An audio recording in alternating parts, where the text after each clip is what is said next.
السلام علیکم۔ کراچی میں نامور وکیل کو دن دہاڑے گولیاں مار دی گئیں۔ شہر قائد میں کشیدگی، وکلا کی ہڑتال۔ کیا آپ حالات حاضرہ سے آگاہی حاصل کرنا چاہتے ہیں؟ خبر کے پیچھے چھپے اصل حقائق جاننا چاہتے ہیں تو ابھی سبسکرائب کیجئے دل مل پاکستان کو اور ساتھ ہی گھنٹی کے نشان پر کلک کر دیں۔ آپ کو بتاتے چلیں کہ secretary Sindh bar council Irfan Ali Mehar کی گاڑی پر فائرنگ کا واقعہ گلستان جوہر بلاک 13 میں پیش آیا۔ عرفان علی مہر کو اسپتال منتقل کیا جا رہا تھا کہ وہ راستے میں ہی دم توڑ گئے۔ پولیس کے مطابق ملزمان نے عرفان پر پے در پے کئی گولیاں ماری اور فرار ہو گئے۔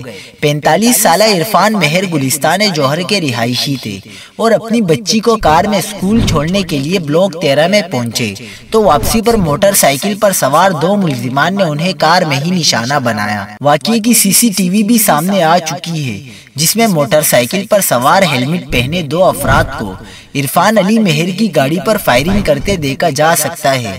کراچی بار ایسوسی ایشن نے عرفان علی مہر کے قتل پر آج عدالتوں کے بائیکاٹ کا اعلان کرتے ہوئے احتجاجاً عدالتوں میں پیش نہ ہونے کا اعلان کیا ہے۔